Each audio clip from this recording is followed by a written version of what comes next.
Hey guys, welcome to Journey of Relaxation. Tonight we drift back in time not just a little but way past the usual Roman ruins and Egyptian pyramids, straight into a place that's mostly water and almost always starlit.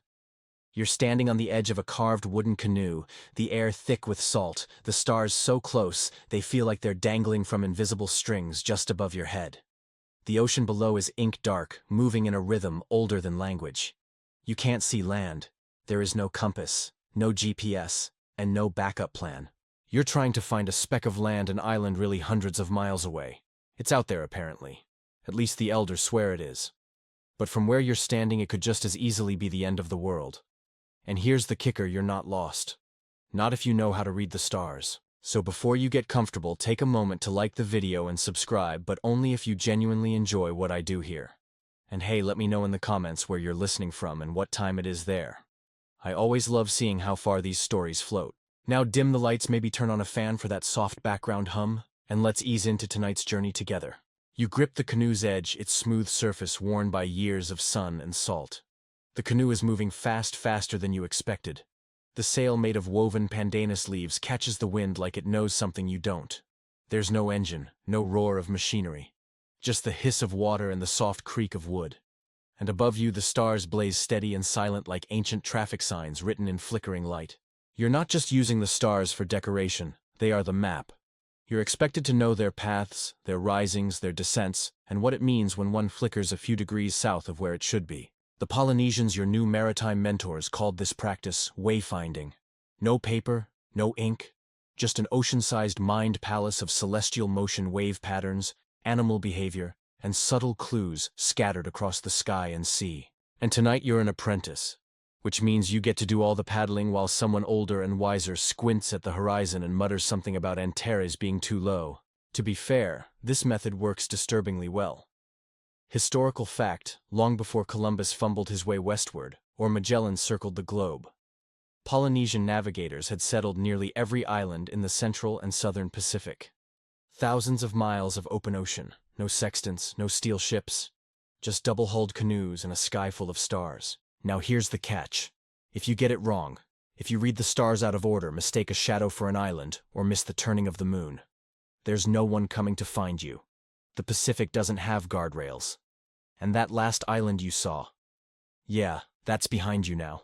So if this voyage goes sideways, you probably won't survive this. Still you press on, guided by names you're learning to whisper into the wind. The Southern Cross points your way like a divine compass. The line between Sirius and Betelgeuse helps mark east. Venus, the morning star, blazes ahead like a beacon when the night is new. One quirky thing about Polynesian wayfinding is that it doesn't see you as moving through the world. Instead, the world moves around you. You stay still mentally in your canoe, and the island's stars and swells rotate and shift in relation to your anchored self. It's a subtle but radical shift in perception, like deciding the sun rotates around the earth, not the other way around. Historians still argue whether this was metaphor mindset or actual navigational necessity. You learn not to trust the horizon, which is a sneaky little illusion. On a canoe, your eye level is just a few feet above the waves. The Earth's curve hides anything too far away, including land that might be only 20 miles out. So instead, you read clouds, flat-bottomed ones often form over islands. You follow seabirds, which rarely fly more than 30 miles from land. You memorize the feel of each ocean swell, yes really, and how one set of waves might echo off an unseen reef. All the while the stars keep time. The night sky is divided into rising and setting arcs. As the Earth rotates, each star makes a known journey. If a star rises at a certain angle over the canoe's bow, it means you're headed along its path. If it rises behind you, it means you're probably going in the opposite direction, time to adjust the sail. Your navigator mentor, whose skin is leathered like the canoe itself, speaks little, but watches much. Occasionally he points a knotted finger toward a glimmering pattern of dots overhead. Manayakalani, he murmurs. That's Maui's fishhook, the constellation that pulls new islands from the sea. You nod as if you recognize it. You don't. But you'll fake it till you do. They say the stars are family, each with a name, a story, a purpose. They aren't distant balls of gas. They're ancestors keeping watch. They guide and guard. They correct you when you stray. You start to believe it. Not because you're becoming poetic, but because the ocean is big and terrifying and the stars are all you've got. A passing breeze smells faintly of coconut and brine. Somewhere deep below, a whale sings. The sky above you has no light pollution, no satellites blinking overhead. Just starlight so clean, it feels like powdered diamond. You breathe slowly. Your body rocks with the canoe's motion. Sleep creeps in, but you fight it off. You don't want to miss a single twinkle. You might need them. You wake to a slap of seawater across your cheek. Not rude, just persistent. The canoe hasn't stopped. The stars are in a different part of the sky, now slid westward in slow, silent procession. The old navigator is still watching. He hasn't blinked in what seems like hours. You're not dreaming, though. It sometimes feels like you must be. Who actually learns to navigate an ocean by watching stars and sniffing the wind anymore? You do. Or at least you're trying. Which is brave, given you once needed Google Maps to get out of a parking garage. Your teacher leans close and mutters a riddle more than a lesson. The sun will lie. The wave never does. You nod because that seems like the safe bet. But you're definitely going to need more context. The truth is, if you were born into this tradition, say on Satawal or Haiva-Oa, you'd have started wayfinding training before your baby teeth were fully in. You'd learn the constellations while still riding on your mother's back. You'd play games that mimic wind direction, guess distances by the angle of a coconut's float, and learn to chant the names of stars until they tattooed themselves into your muscle memory. Polynesian navigation isn't just about remembering facts. It's about absorbing a patterned experience, the sky, the sea, and you dancing in coordinated rhythm. The elders don't give pop quizzes.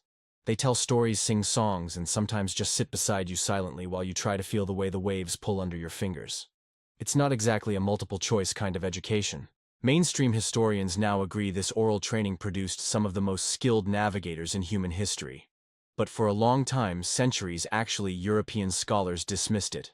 They believed Pacific Islanders accidentally found new islands blown about like dandelion fluff. That myth clung on until the late 20th century, when a few brave voyagers began proving otherwise. But we're getting ahead of ourselves. Right now, you're squinting into a horizon that looks exactly like the one behind you. The sky is emptying of stars as the eastern edge starts to pale with morning light. The Southern Cross dips down. A new celestial guide will rise soon, Orion's belt perhaps, or a streak of Jupiter if you're lucky. You're starting to realize something uncomfortable. You could be moving at 10 knots or drifting in circles. With no shoreline to measure against, it's nearly impossible to tell.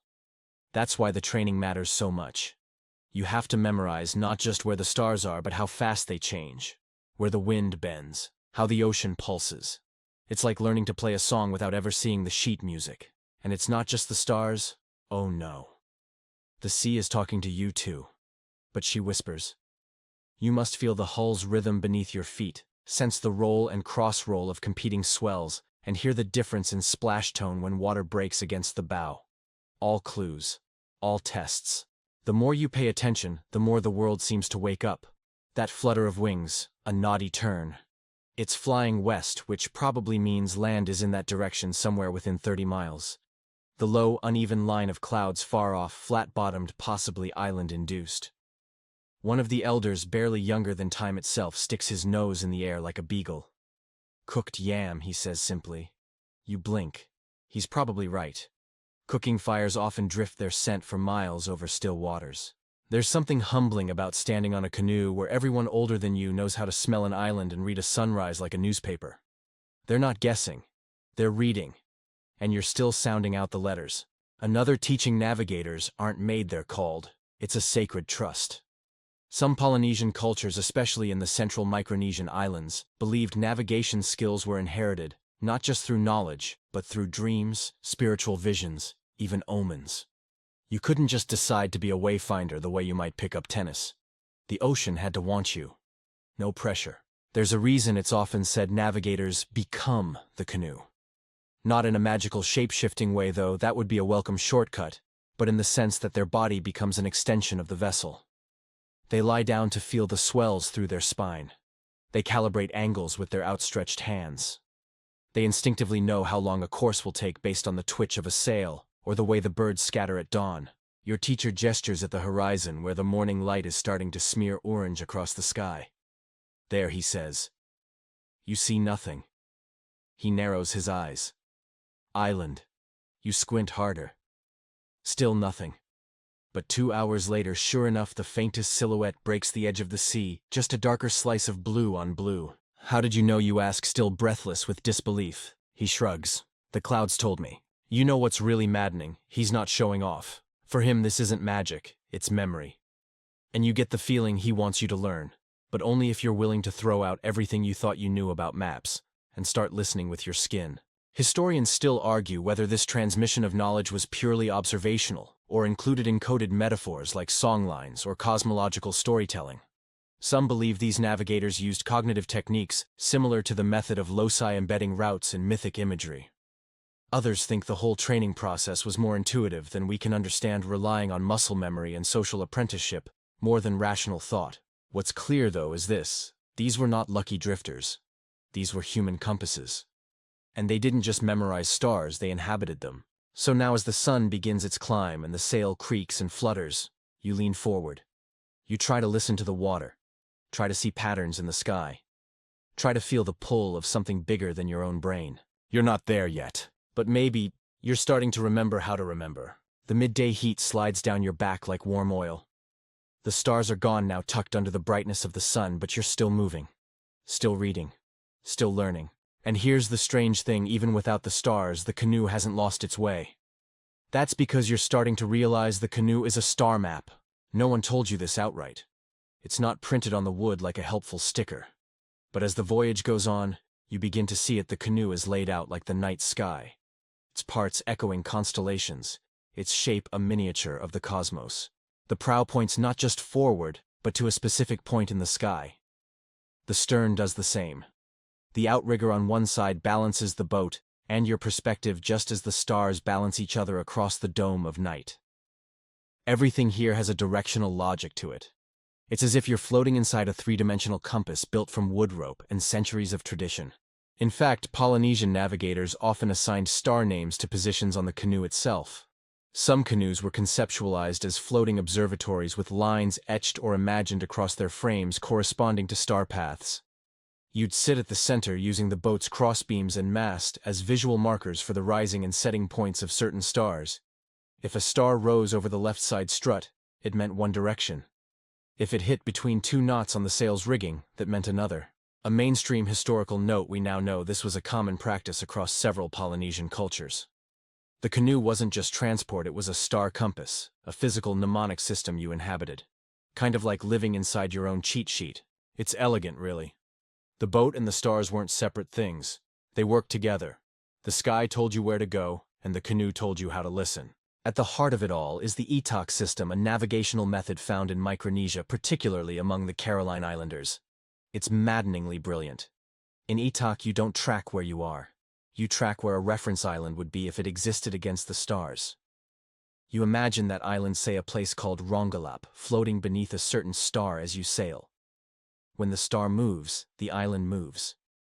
When the island lines up with a new star, you've moved. And even though the island's not really there, you adjust your course like it is. Historians still argue whether this method was cognitive metaphor or literal navigation technique. Did they really track imaginary islands across star paths, or was this just a teaching tool for apprentices like you? Either way, it worked. And you begin to wonder what other kinds of navigation are possible if we're willing to unlearn everything. The canoe creaks, adjusting itself as if in reply. You shift your position to feel the sun on your shoulder, and for a moment you're inside a constellation. Not metaphorically, literally. The others have stood up, one at the bow, one at the stern, another perched on the outrigger. The configuration reminds you of Orion, the three across the middle, one rising at the front, one descending at the back. You blink. You don't know if they planned it or if the stars are just playing tricks again. Either way, the canoe is now part of the sky. Your body, the vessel, the sea, all pieces of the same map. You're not moving through the stars anymore. You're moving with them. And then something even stranger happens. Your teacher tells you to close your eyes. Feel the direction, he says. You laugh, quietly, but you do it. At first, all you feel is the sway of the sea and the sun on your eyelids. But after a while, something shifts. You notice the roll of the canoe tilting at a new angle, a change in wind pressure against your left cheek, a subtle shift in how the sail groans. You point. He nods. Correct. You're not sure how. You didn't know it. But your body did. Fringe fact here, some modern navigators who train in Polynesian methods report experiencing a form of directional intuition, like a compass sense that doesn't come from logic, but from embodied memory. There's no word for it in GPS, but among wayfinders, it's sometimes just called the feel. Goosebumps optional. As the sun continues its climb, the navigator begins marking the boat's lines with bits of palm frond. He ties a knot near the bow, lays a shell beside the mast, balances a rock on the crossbeam. You realize he's building a temporary memory palace, a map that will vanish with the next wave, but will linger in his mind forever. You're tempted to take a picture, but there's no camera. Just your eyes and your brain in this moment. So you commit it to memory the way you're supposed to. Quietly. Completely. As if you're folding it into your ribs. In a modern classroom, this would be a whiteboard session. There'd be charts, diagrams, PowerPoints. Here, there's only silent sun and soft-spoken correction. Your only screen is the sky. The day passes slowly. The ocean is a mirror. No birds, no clouds. Just the steady glide forward, the creak of the sail, the dull ache in your legs. And then a gift dolphins, a whole pod leaping beside the canoe, carving the water into silver threads. Everyone smiles. Even the navigator. They say dolphins bring luck. They say they guide canoes. They say sometimes they carry souls. Your teacher doesn't explain. He doesn't have to. You feel it. The sky will return tonight. The stars will come out and resume their duties. But now, even without them, you understand the canoe differently. It is not a tool. It is not a thing. It is part of the system. It is alive with knowledge. You are riding a map that reads itself. Your paddle dips into the ocean with a soft schluck. Again. And again. The rhythm has become meditative, your body moving on autopilot while your mind drifts. You've stopped questioning whether you're going the right way. Not because you're sure, but because you finally understand you're not supposed to look for a destination. You're supposed to feel your way toward it. But now your teacher begins telling you stories. Not dreamy legends, but something harder-edged. This is history now, and it hits differently when you hear it on the water.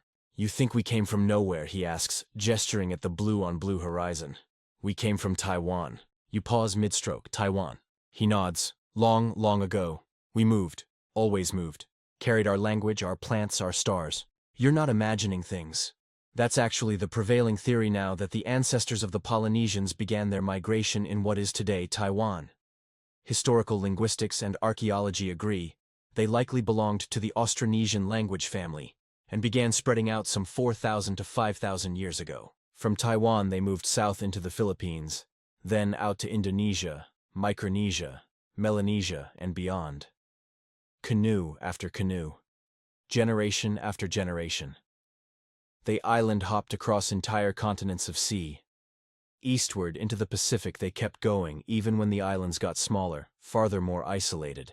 And they didn't just survive the journey, they built cultures that flourished. But here's the kicker, that journey across the Pacific. It covers over 10 million square miles. Let that settle. These were people moving not by accident, not at random, but with deliberate, sustained knowledge of navigation, of astronomy, ecology, and boat building that outpaced anything Europe was doing at the time. Of course, historians still argue whether the earliest long-distance migrations were part of an organized expansion or the result of ecological pressure. Some even floated the theory that these voyages were unplanned, accidental drifts that happened to end well. But you've seen the canoe. You've felt the wayfinders work. There's nothing accidental about it. Your teacher digs his paddle into the water, points south. Hawaii, that way. Then he gestures northeast. Rapa Nui, you know it? You do. Easter Island, the place with the giant stone heads.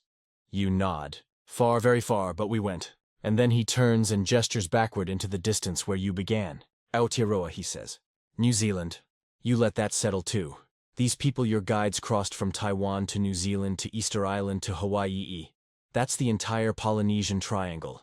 A vast zone of seafaring so huge it still makes your brain itch. And they did it with no iron, no wheels, no written maps, and canoes that you now realize are nothing short of miraculous. You look down at the vessel you're riding. It's made of hollowed logs lashed together with sennit cord, all lashed and balanced with an outrigger or double hull. At first glance, it feels primitive. But then you remember how it handled last night's swells like it was dancing. You remember how it glided with barely a sound. And you know this is not primitive. This is perfected. Each part of the canoe has a name.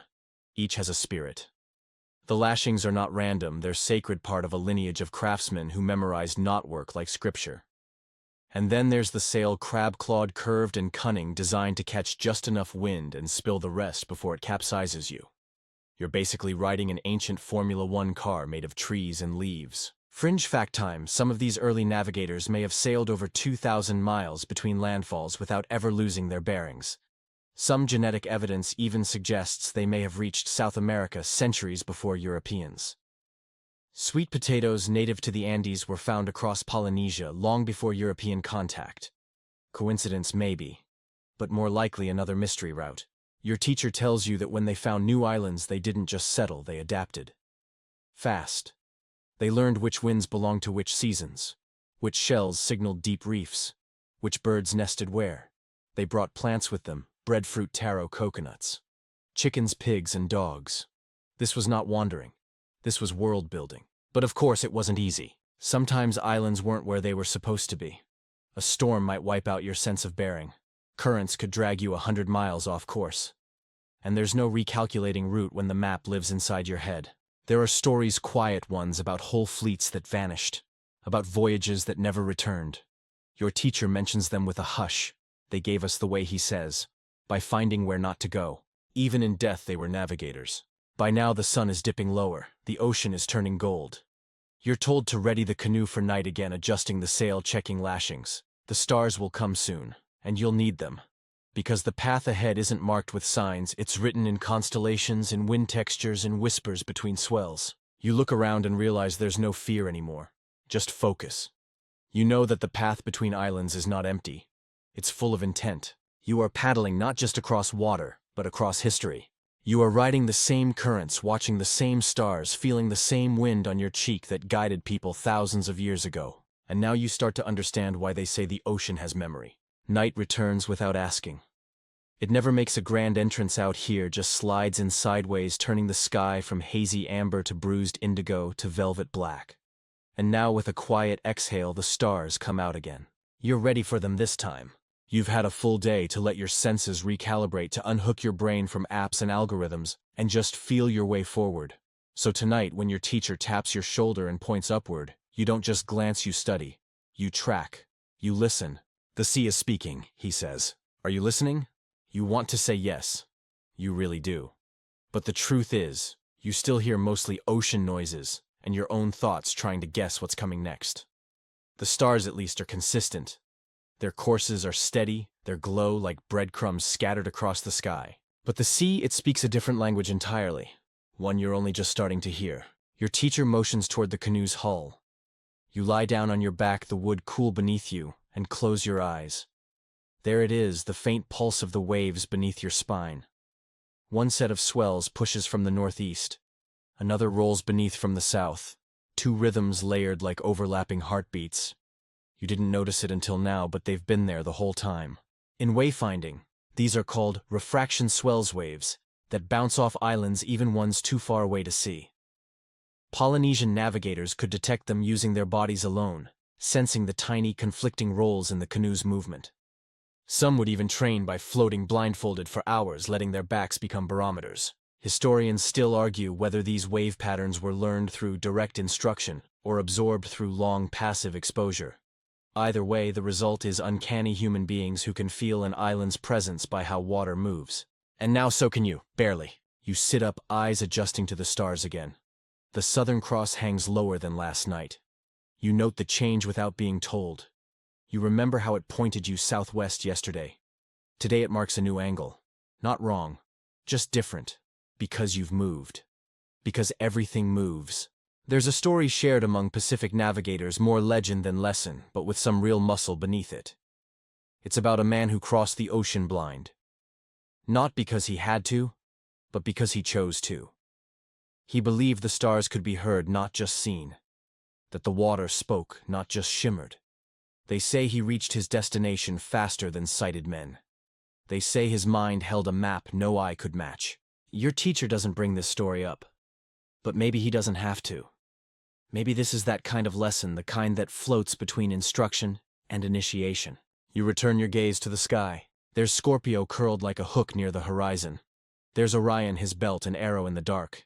And there just rising is Hokulea, the star of gladness. You've heard its name before. It's the one the modern voyaging canoe was named after. A star, a canoe, and a philosophy all at once. Your instructor teaches you to mark the horizon with imaginary houses. These are segments, around 24 of them, that divide the circle around your canoe into rising and setting points for each star. When a star rises in the third house from the east, you follow it. When it shifts to the fourth, you adjust course. You don't think about it. You feel it. And the sea agrees, or disagrees. Either way, she lets you know. The clouds are helpful too when they want to be.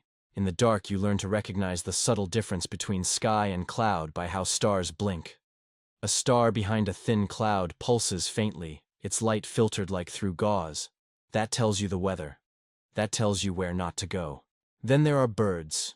They come just before dawn, most of them flying from land to sea, their flight lines another kind of compass. You learn to spot them from their silhouettes, their wing beats, even their call patterns.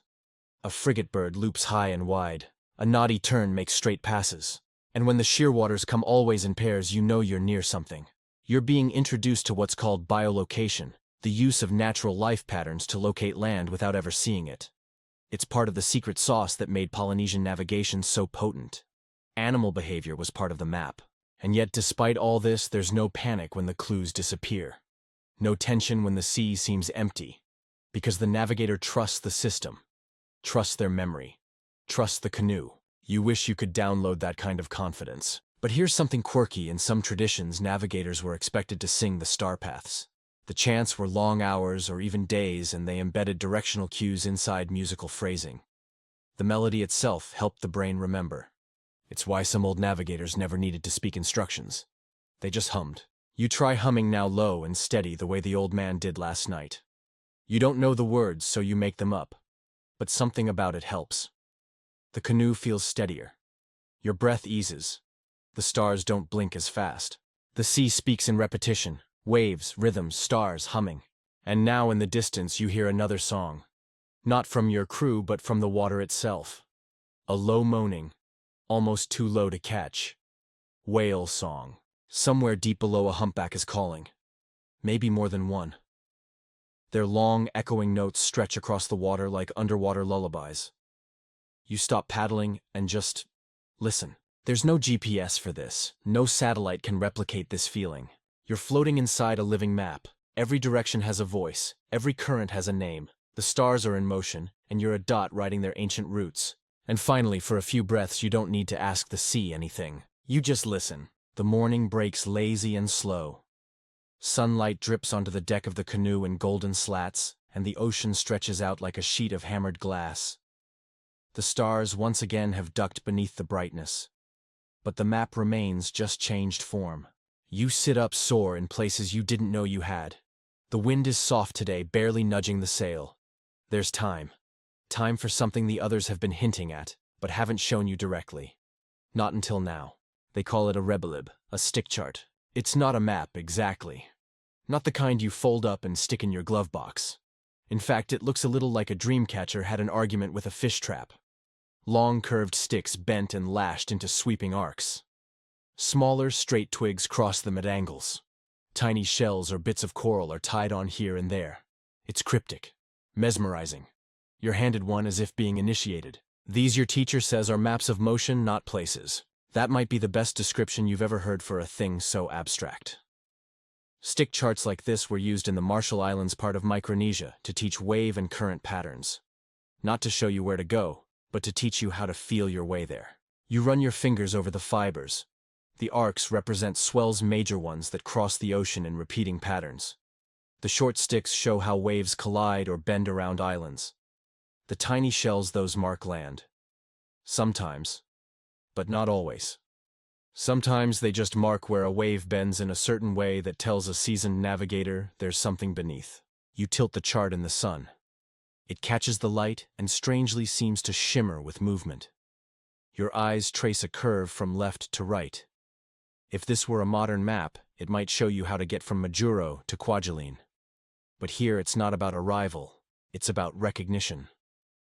About knowing that when this wave hits you at this angle, and the sky looks like that you're on the right path, Historians agree that these charts were teaching tools more than active navigation aids. No one sat with one of these on their lap mid-crossing. They were too fragile and honestly a bit dangerous to carry in a storm. But at home before the voyage, these charts were studied like sacred texts. Fringe theory time. Some researchers believe the charts weren't read visually at all, but touched that the feel of the stick's bends and tensions helped the navigator internalize the ocean's contours, like reading Braille for tides. Others think the charts weren't meant to be literal maps, but symbolic memory devices anchoring dozens of oral instructions within a single shape. Historians still argue whether each navigator had their own chart language, or if a shared system existed, because very few examples survive, and fewer still were ever explained in full. In your hands it feels almost magical, but also practical. This isn't art. It's knowledge distilled. Your teacher lays a second chart beside it, this one simpler. Just a single arc like a bowstring with 3 shells lashed in a triangle. Shells are islands, he says. This line the swell between them. You look up from the chart to the sea, and suddenly the connection is obvious. The arc, the swell, is right there beneath your canoe. The same curve, the same roll, as if the ocean itself had been drawn by this fragile frame. A wave slaps the side of the canoe, not hard, just enough to remind you who's in charge. The teacher smiles. You see it now. You nod, slowly. There's something radically different about these charts. In the Western world, maps fix the world in place. North is always up. Scale is precise. Shapes are borders. But here maps breathe. They change with seasons. They flow. They're not snapshots, they're songs. You ask how long it takes to learn one. The old man shrugs. You don't learn it. You live with it. That tracks. Even the materials are natural palm ribs, coconut fiber cowrie shells, stuff that would dissolve into the sea again if left alone. These weren't built to last forever. They were built to live in memory. You try to sketch one in your mind, but already the lines are blurring. It's frustrating and fascinating. This is a system not built for permanence, but for presence. Your fellow crew members show you one more version of Matang. It's a kind of diagram more symmetrical and abstract than the others, used to train young navigators in how waves behave near islands. The patterns are theoretical, yet rooted in real experience. You stare at the crossing lines, each intersection a collision point for wind current and wave. And suddenly you realize this chart isn't telling you what to look for. It's teaching you how to notice. There's no X marks the spot, just an invitation to wake up. By mid-morning, the charts are rolled and tucked away. The canoe is moving again, riding a smoother current now. But your eyes can't stop scanning the water-tracing arcs, imagining intersections, guessing at what might lie just beyond the bend. The others don't say much. They know what you're doing. You've started to see. That's enough for now. Before you lie down to rest, the teacher points toward the horizon. Tomorrow, he says, we follow the shark. You don't ask what he means. You just nod. Because you've learned by now the sea doesn't explain itself. It just keeps speaking, and you're finally starting to listen. You dream of sharks. Not jaws and teeth, not that Hollywood nonsense, but a quiet shape beneath the boat. Smooth. Silent. Guiding. You wake with the sense that you're still dreaming because the canoe is gliding as if pulled by invisible strings and no one is paddling. The wind is soft, the water flat, and ahead, breaking the horizon, is the faint outline of land.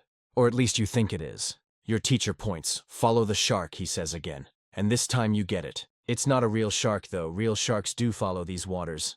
It's a star. Kawela, the shark of the sky. You tilt your head, scanning the dim early light. There it is. Low on the eastern horizon. A bright flicker, almost too bright.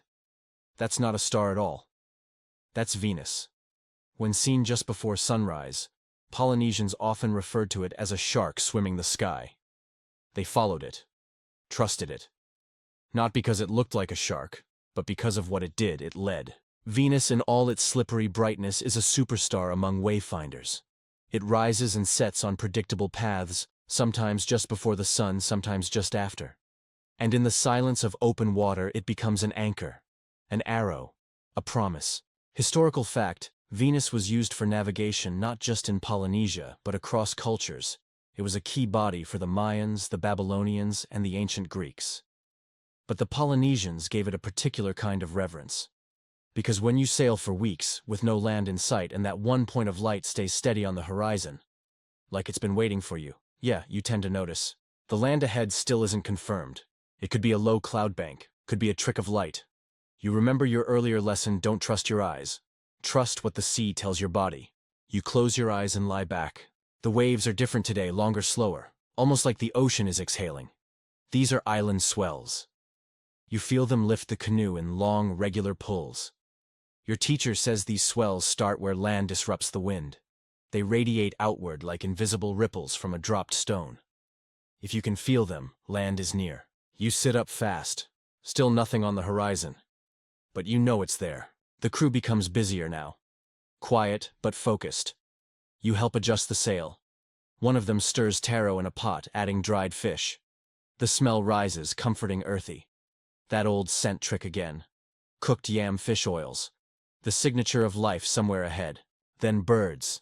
At first, a lone white dot flitting low over the water. Then 2, 4. A noisy black frigate bird skims the waves, wheeling high to scan. Your teacher counts. You don't ask why. You already know the number and type of birds change as land nears. These aren't the deep-sea birds that sleep on the wind. These are homebodies, the kind that nest close to shore. Historians still debate the accuracy of these cues. Could you really predict landfall just from seabirds? But multiple voyaging records, both ancient and revived, suggest yes. Wayfinders knew how many birds should be seen per square league, what direction they flew at what hour. Not superstition, observation, over generations. Suddenly someone points. This time you see it too, a dark smudge rising where sea meets sky. Not sharp like a ship's sail, not soft like a cloud, solid, steady. What ike iaka aina, someone murmurs. The land is sighted. You don't cheer. No one does. That's not how this works. You're not tourists on a cruise ship. You're voyagers, and this moment is sacred. But your heart thumps in your chest like a second drum. The canoe adjusts its angle. You're not headed at the island, not yet. The approach has to be right. You move to catch the next line of swells, riding them in at a slant, like slipping through a bead curtain without touching a single strand. And now comes the other half of wayfinding, not just finding the island, but remembering it. Every island has its own voice, its own wind, shadows, reef patterns, cloud halo. The way the birds loop, the way the horizon bends around it. Your teacher points out all these cues like he's reuniting with an old friend. And you're watching harder than ever. This isn't just land, it's a memory made solid. One fringe detail: some navigators believed the island called you. That if you listened long enough, still enough, its presence would tug at your path. The chant of its reef, the scent of its wind, the music of its lagoon, all pulling you forward without a sound. Maybe that's romantic. Or maybe that's what ancient GPS feels like when it's working properly. As the island grows larger, details sharpen. A line of cliffs, coconut palms, the shimmer of shallow coral shelf, a cluster of birds diving. You feel awe, but also something else, something more grounded. Gratitude. Not just for arriving, but for being allowed to arrive. You begin to understand that wayfinding is a relationship between human and ocean, between canoe and star, between silence and direction. No one commands the sea. You ask for passage, and if you ask well, it answers. You land just as the sun lifts into full brightness. The canoe slides into a narrow channel. The water turns clear. Beneath you, the coral glows like glasswork. You step off onto wet sand legs, wobbling, eyes blinking. Everything smells loud, salt and hibiscus and smoke from a distant fire. You made it. Not by luck, not by lines on a page, but by star swell shells and stories. And a shark that lived in the sky. Your feet sink into the sand like they've never touched solid ground before. After so long listening to the whispering push and pull of the waves, the earth feels too still, like it forgot how to breathe. The others don't pause. The canoe is pulled ashore and tied without ceremony, though every knot is exact. Nothing here is rushed, but nothing is wasted either. You're on land, yes, but the voyage isn't over. Not really, because now comes the remembering. Your teacher hands you a small pouch. Inside, a few shells, a piece of coral, and something that looks like a smooth black pebble. You recognize them. They were lashed onto the side of the canoe days ago, marking certain swell points or imaginary islands in the sky. Now they're keepsakes, but not souvenirs. They're memory triggers, physical mnemonics to preserve the pattern of this crossing. This, he says, holding up the pebble, was the turn. You blink. The moment we corrected the course, he explains. You remember after Orion set. You do remember. Barely. But yes, there was a shift, a subtle tilt of the sail, a new line on the stars. And now here it is, immortalized in stone. You tuck it back in the pouch like it's something sacred. Because frankly, it is. Polynesian wayfinders didn't just navigate, they archived. Every voyage became part of an oral lineage carried forward by chants and metaphors marked by objects. There were no ship's logs, no inked maps. Just bodies, voices, and bits of bone and shell passed from hand to hand like passwords. Historians call this embodied knowledge, the idea that memory can live in more than the mind. It can be etched into movement, chanted into song, or tied into the rigging of a canoe. You sit by the fire that night as fish crackle over coals. The older navigators speak softly in their own dialect, but you catch pieces, names of islands, wave heights, wind directions. You realize they're reciting the journey in code. Not for secrecy, but for precision. One false word could change everything. So they say it right. Always. And this place you've landed, it's not just a dot on the ocean. It's a node in the network. Every island in the Pacific has its own role. Part stopover, part compass, part story. In traditional lore, some islands weren't just destinations. They were instruments. Arrive here, and you know which star to follow next. Leave here at sunset and hit the next island at sunrise. If you timed it wrong, you waited a month. Or more. Or you didn't make it at all. Fringe theory incoming. Some anthropologists believe these islands were arranged in oral star calendars like beads on a celestial necklace. A voyager could read their journey, not just by the stars above, but by the order of landfalls, each island a stanza in the ocean's poem. You stand now on one such verse. Your teacher beckons. You follow him inland up a narrow path lined with ferns. At the top of the ridge, the sea stretches out again, open, endless, and strangely familiar. He points not down but up. The stars have returned. Now you map the return, he says. You hadn't thought about going back. Not really. But of course you must. The true test of a wayfinder isn't reaching land, it's reaching home. So here begins your training in reverse. You watch the stars from a new angle, feel the breeze from a different direction. The ocean below this island sounds slightly different. Its reef shape warps the incoming swells in a way you'll need to remember. You sleep in a small hut under a thatched roof that squeaks like crickets. Outside, the surf hisses like an old kettle. Even now the sea is talking. The islanders show you a small platform near the water, 3 stones in a triangle worn smooth by time. You're told this was a pohaku kuhi, no, a directional stone. Not for worship, for alignment. On certain days, certain stars would rise between the gaps. If you stood in the right spot, you could see exactly where to sail. These weren't monuments. They were calibrators. Tools for realigning yourself with the sky. It hits you slowly that this entire world, the canoes, the chants, the stars, the islands themselves, is one vast machine. Not mechanical, but living. Self-updating. An oceanic network of people and places who spoke the same language, not in words, but in wave height, cloud shape, and bird flight. Historians still argue whether there was a central hub to all this, a master Polynesian knowledge center, or whether it developed in parallel across cultures. The evidence is patchy, but the consistency, uncanny. From Aotearoa to Rapa Nui Tahiti to Hawaii, voyagers knew how to speak the sea. In different languages, yes, but with the same alphabet, stars, swells, wind. You realize you've become part of that conversation now, just barely. But it's there. A line has been drawn from your body to the sea, and it won't go away. Not now. Your teacher doesn't congratulate you. He just hands you a coconut and walks away. But you smile. Because now, when the stars come out, you're not just watching. You're listening. By now, the island feels like it's known you forever. Its trails have molded to your feet. Its breeze has learned your scent. When you rise each morning, the birds don't flinch, they expect you. But despite the stillness, every part of you is pulsing with the unspoken knowledge you'll be leaving soon. Because no true wayfinder stays ashore forever. The teacher finds you sitting on a fallen tree, sketching constellations in the sand with a stick. He watches for a moment, then smirks. Those are backwards, he says. You blink, backwards. He nods, crouching to draw beside you. With quick practice sweeps, he flips the shapes. Orion's belt leans the other way. The Southern Cross tilts differently. You were looking at them from the sea. Now you're looking toward it. It's one of those deceptively simple lessons. But it tilts your whole world. The stars don't change, but your position does. Your direction, your perception, your understanding, all depend on where you're standing.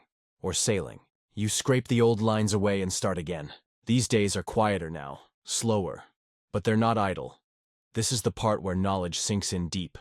No more frantic note-taking, no more surprise birds or mystery swells. Just repetition, observation, stillness.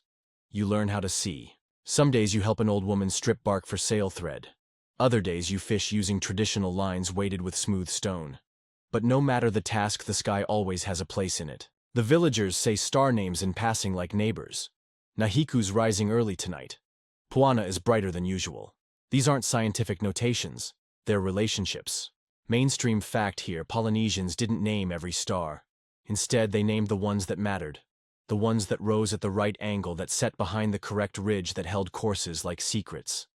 To them, a star's value wasn't in its light, it was in its behavior. You begin to feel that way too. One evening, your teacher brings you a long wooden board, flat palm-size, stained dark, with years of oil and sweat. It looks like nothing. Then he begins to tap it with his knuckle. Tok, tok, tok, boss, tok, tok, tok, tok. He stops, hands it to you, your turn.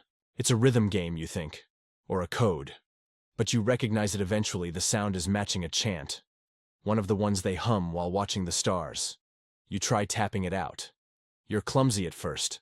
But by the end, the pattern flows. This is how we remember, he says. Not just with eyes, but with fingers, with sound. That board is a papa hula. In some traditions, such boards were used not for writing, but for timing. For embodying knowledge.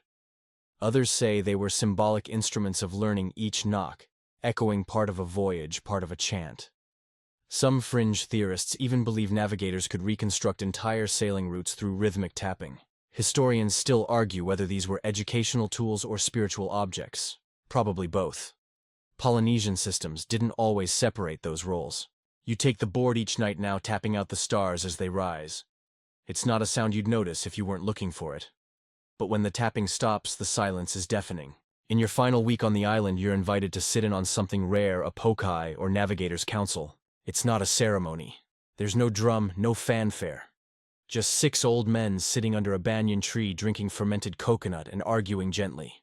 They speak of currents, of swells, of a cousin who veered west when he should have turned south, of a star that used to rise over the 3rd ridge but now clips the 4th, of a canoe that may or may not have made it back from Vava'u last season.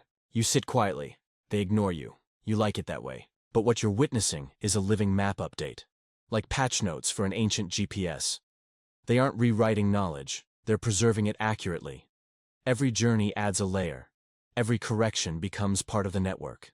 And just like that, you understand the deeper truth of wayfinding. It's not about you finding the way. It's about keeping the way alive. Every navigator is just a link in a long chain, one that stretches backward through time and forward into whoever sails next. You're not a hero. You're a steward. Your last morning comes. The canoe is prepped quietly. Fresh lashings, a patched sail, a bundle of dry coconut and taro stashed beneath the bow. You're handed your chart, a simplified version you made yourself under your teacher's supervision. It's clumsy, asymmetrical, but it's yours.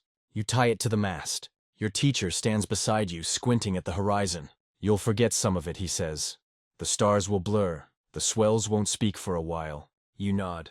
But the way will wait for you. That part, you believe? You push off just before sunrise. No ceremony, no farewell. Just the sea, the wind, and the path you now carry, not in your hands, but in your bones. The canoe slices through the calm morning sea, cutting a silver path in the soft light. You're seated near the prow, your hands steady on the woven lashings, your eyes scanning the horizon without expectation or anxiety. This time the journey feels different, less about arrival, more about movement. Like the dance of an old rhythm you once heard but hadn't quite learned. The ocean's vastness is humbling but strangely comforting. Every ripple carries a story, every gust whispers a lesson. You're no longer just a passenger. You're part of the voyage. Your teacher speaks softly. Remember, the stars are guides, not destinations. The ocean is your map. You nod, feeling the weight and grace of that wisdom settle into your bones. The day warms. The sun climbs high, washing the water in sparkling brilliance. You recall how the Polynesian wayfinders used not just the stars, but the sun's position to navigate. The sun's arc across the sky acts like a celestial clock, rising in the east, setting in the west, marking the passage of time and guiding the course. Historians still debate the extent to which ancient Polynesians relied on solar observations compared to stars and waves. But it's clear, the sun was a vital part of their toolkit, especially near the equator, where day length remains fairly consistent. Your teacher points toward a group of circling birds. Naughty turns. We're close. You watch the birds swoop and dive, noting their direction. Their flight patterns, you've learned, signal the proximity and direction of land. Polynesian navigators honed this knowledge over generations, becoming adept at reading subtle cues from the natural world. The wind picks up a gentle breeze from the southeast, steady and predictable. Your canoe responds with a graceful lean, the sail billowing just so. It feels like the ocean and sky are conspiring to keep you on course. Suddenly the water shifts, a swell rises and falls beneath you, different from the regular rhythm. Your teacher's voice is calm but firm. Refraction swell. Island near. You close your eyes, feeling the canoes tilt and roll. The overlapping swells confirm it, land is close, just beyond the horizon. The horizon begins to darken, not with clouds, but with the silhouette of an island rising from the blue. The first time your eyes meet the solid outline, your heart skips. You think back to the idea that the ocean remembers the islands. The way swells wrap around reefs, the patterns of waves and wind, they are signatures etched into the sea itself. And you are reading them. The island grows clearer. You note the reef edges shimmering in shallow water, the palms swaying gently in the breeze. Your teacher reminds you of the importance of approach, how the angle matters, how the reefs are both guardians and traps. A wrong turn could strand you on jagged coral or in dangerous currents. As you steer the canoe along the safest channel, you're aware of the countless voyagers who came before you, relying on this same knowledge. Each landing was a triumph, a moment of reunion between people and place. There's a whispered debate among scholars: did the Polynesians develop a shared navigation language, or did each island group have its own dialect? Evidence points to both a shared foundation layered with regional variations. You understand this deeply now. Navigation was a living tradition, evolving with every voyage, every storm, every new island discovered or lost. As the canoe touches soft sand, you step onto the shore, feeling the warm grain underfoot. You look back at the ocean, vast and knowing. You know you'll carry this journey with you forever. The stars, the swells, the songs, and the silent guidance of the sea. The sun has slipped below the horizon now, and the world has softened into shades of deep blue and gentle black. The night sky here is a tapestry more vivid than any you've seen before, a galaxy of points that shimmer like scattered diamonds. The air hums with the quiet sound of waves and the rustle of palms.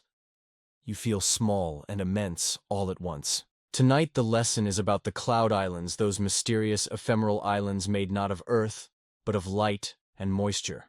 You've heard of them before, but only in whispers and legends. Now you see what they mean.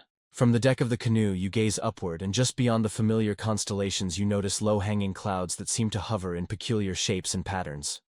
These cloud formations are more than weather, they're clues. In Polynesian navigation, cloud islands are a vital piece of the puzzle. Clouds often form over islands caught in the moisture rising from the land and the cooling of the air. Their shapes, colors, and movement can hint at the presence of land beyond the horizon, even when it's out of sight. You learn to spot the difference between sea clouds and land clouds. Sea clouds are often wispy, scattered, and fast-moving. Land clouds are heavier, more stable, and sometimes darker. A navigator's eye can read them like letters in a secret code. One night, the teacher points to a faintly glowing cloud near the east.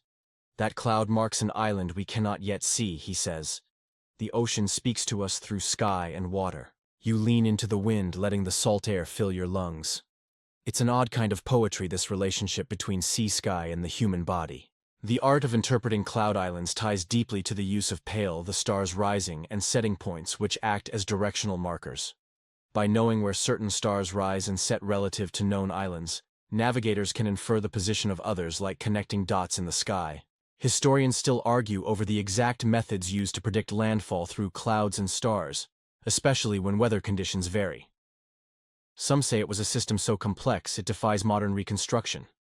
Others suggest that oral traditions, chants, and stories encoded this knowledge more richly than any physical map could. The canoe's gentle rocking lulls you into a trance.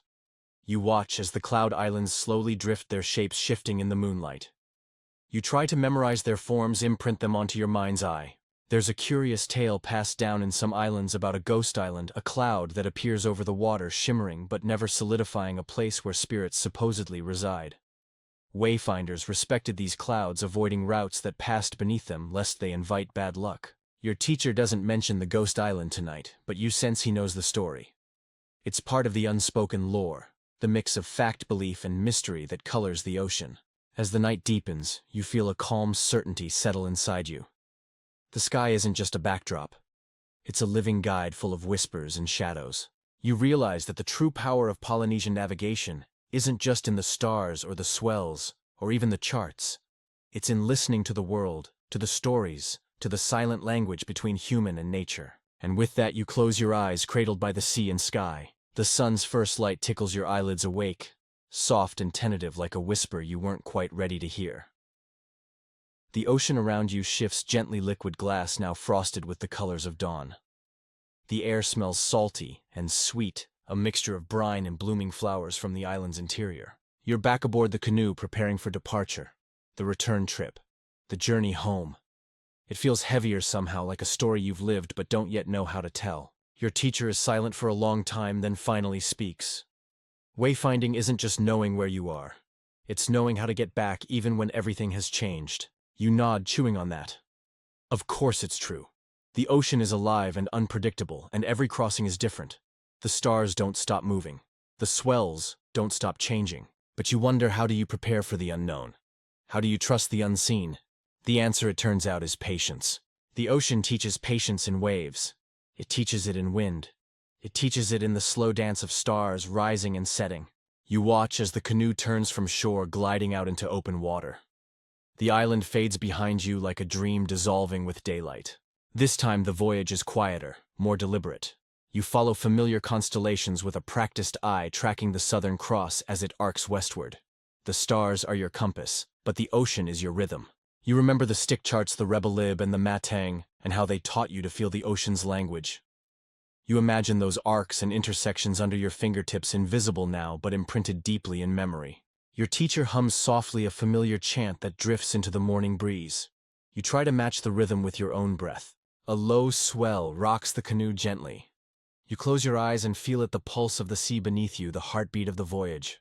Historians still debate how ancient navigators managed to return so precisely without modern instruments. Some say it was sheer experience. Others point to oral traditions and careful observation.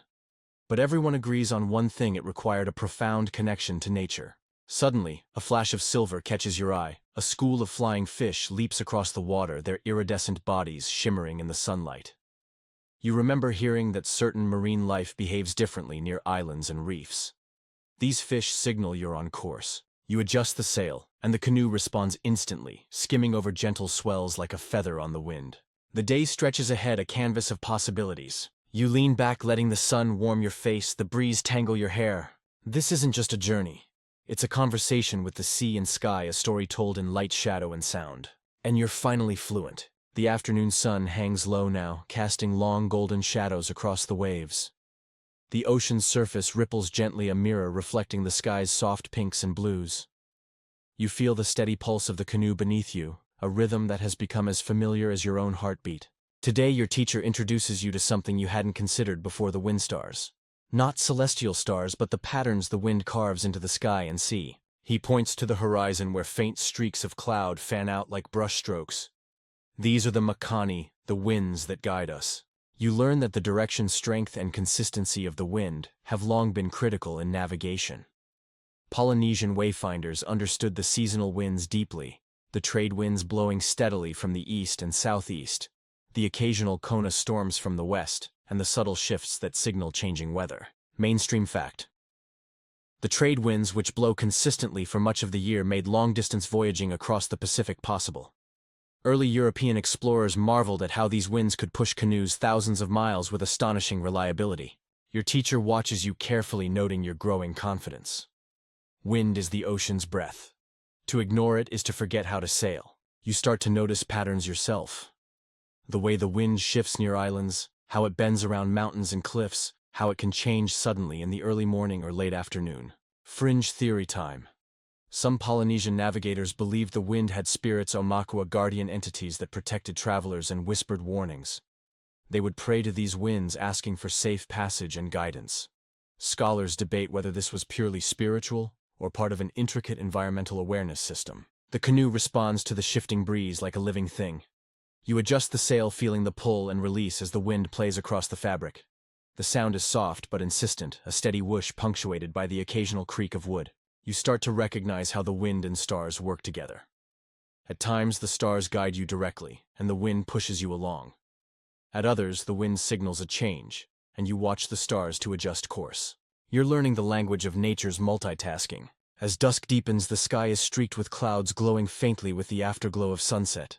The ocean darkens, absorbing the colors, becoming a vast, mysterious mirror. Your teacher leans close. Tomorrow we'll speak of currents. You blink surprised. Currents, another language to learn. You lie back, eyes tracing the faint constellations that are just beginning to emerge. The ocean breathes beneath you, the wind sings softly.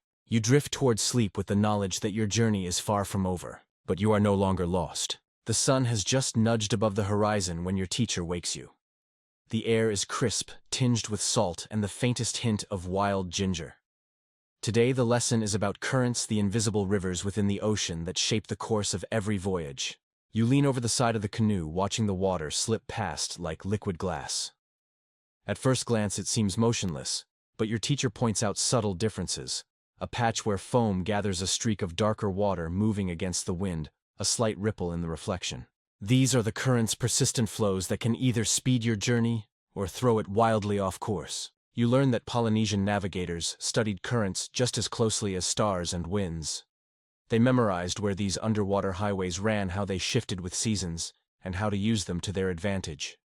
The Great South Equatorial Current, for instance, flows steadily westward across the Pacific, a kind of express lane for canoes heading home. Historians still argue about how detailed Polynesian knowledge of currents was.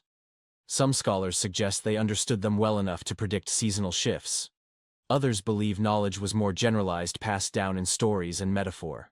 Fringe tales say that expert navigators could feel currents in their bones, detecting subtle changes in water temperature or color, or the way the canoe responded to unseen forces beneath the surface. You run your hand through the water, feeling the difference between the calm lapping at the canoe's hull and the stronger flow moving against it. Your teacher gestures toward a distant reef barely visible in the shimmering haze. That reef shapes the current, he explains. It's like a boulder in a stream, creating eddies and whirlpools. Knowing where those are can save your life. You watch the ocean's surface, trying to imagine the unseen dance below. It's humbling. The sea isn't just a flat expanse. It's a living, moving creature with moods and tempers. As the day unfolds, you learn to read floating debris patterns of waves and even the behavior of fish and sea mammals as clues to currents. A pod of dolphins appears briefly, arcing gracefully in the sun. Your teacher smiles. Dolphins are good guides. They know the currents, the fish, the islands. They travel with the ocean's memory. You start to understand that navigation isn't just about star charts or maps. It's about listening to the water, the wind, the creatures, and the stories that tie them all together. As the sun dips low, painting the sky in molten gold, you feel a profound respect for the ocean's complexity. It's a teacher as much as your human guide. Tonight, under a sky full of stars, you feel ready to trust the currents and your own growing instincts. You wake to a sky so clear it feels like the universe is holding its breath just for you. The stars have faded, but their stories linger, woven into the soft morning breeze. The canoe rocks gently as you prepare for the final leg of your journey, a crossing that feels both an ending and a beginning. The lessons have settled deep inside you now.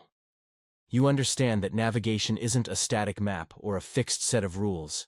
It's a living, breathing practice, a conversation between you, the sea, the sky, and the islands, waiting like old friends.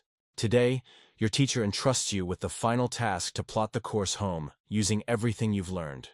You unroll the small chart you crafted, the reef lines, swell directions, star paths, all stitched together in your mind's eye and hand. You steer by the Southern Cross, align by the swell patterns, adjust by the winds and currents, and let the songs of the sea guide your heart. There's no rush, no loud fanfare. Just the quiet power of centuries of knowledge humming through your veins. Historians still debate how far Polynesian navigators traveled and whether they had a master map of the Pacific, but no one disputes their extraordinary skill, adaptability, and deep connection to the ocean.